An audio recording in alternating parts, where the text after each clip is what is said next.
屏幕前小骚姐们，你们好啊！特优测试服的原赖光已经更新了，我带大家一起看一看。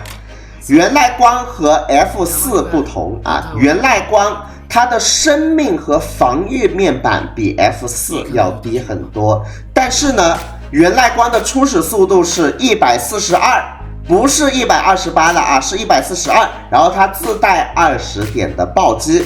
可以说，比起 F4 来说，原赖光是一个偏向于输出的阴阳师。接下来我们看一下它的技能，技能依然是只可以装备3个技能，然后这个普攻呢是无法给它下掉的，普攻是一定要装备的。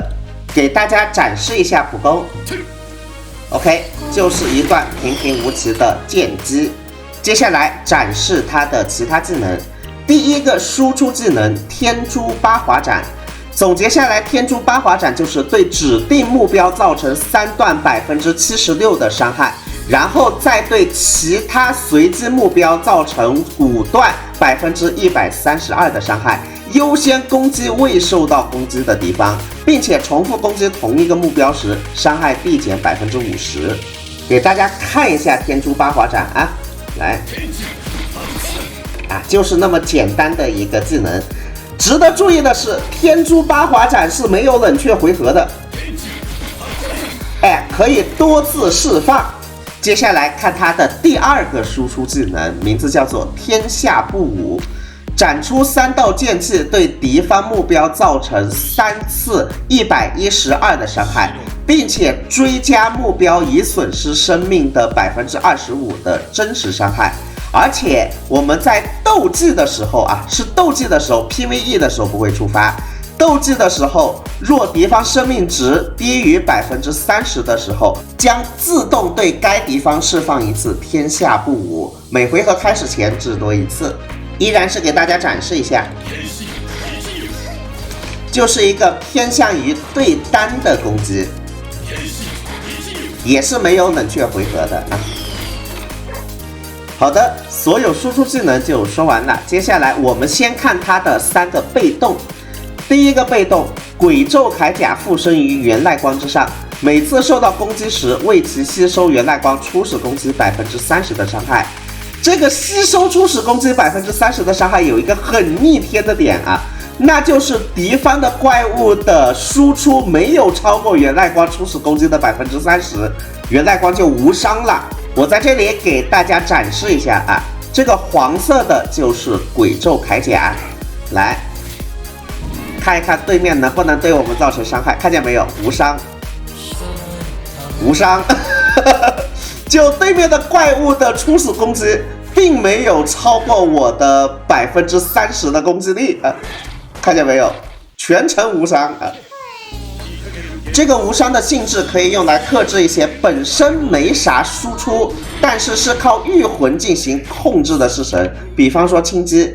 青姬打在我身上是一个无伤的状态啊，那他身上带着血幽魂就无法对我造成什么作用啦。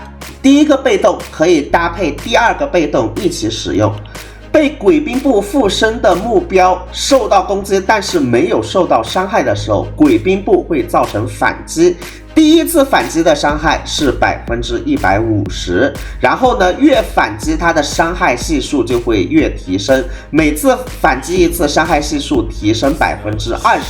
这个伤害提升的效果会持续2个回合，并且第3次伤害提升将会进化为攻击全体目标的一个反击。我在这里还是给大家实战演示一下。第1次被攻击，好的，反击第1次。好，第2次被攻击，反击第2次，第3次被攻击，反击第3次，就变成了一个群体反击。来，再让他打我，群体反击啊，这就是它的另外一个被动的效果。最后一个被动，敌方目标每受到一个减益效果时，自身获得1层剑益，剑益最多叠加24层，持续3个回合。敌方目标阵亡时呢，提升自身30%的行动条。那这个剑益有什么用呢？建议每层使伤害提升1%，使暴击率提升1%，使速度提升2%。来，我们看一下啊，让敌方受到减一效果。源赖光身上就叠上这一个剑翼了，然后他脚下会产生一个黄色的特效。最后我们看他的另外2个辅助型的技能啊。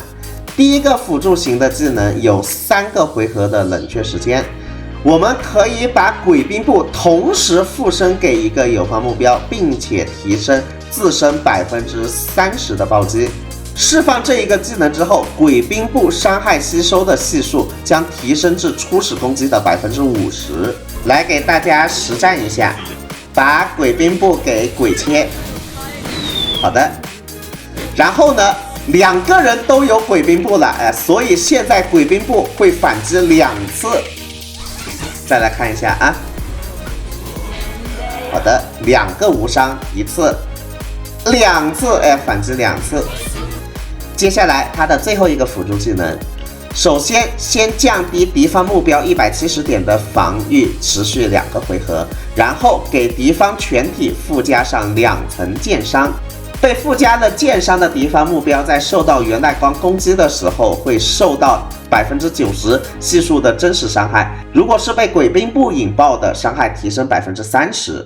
来，我们来实验一下。这个是让敌方全体的防御降低170点啊，持续2个回合，不是单体，刚刚说错了，不好意思。然后我们姑姑引爆剑伤 ，OK， 那一个5000多的那个伤害就是源赖光引爆出来的剑伤。以上就是源赖光的机制的各种解读了，个人觉得是一个挺暴力的阴阳师的啊。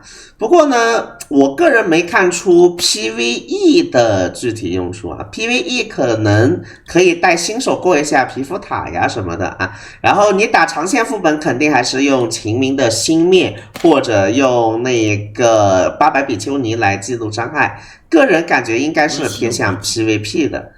本期视频就给大家做到这儿啊！最后祝大家欧气满满，身体健康，再见。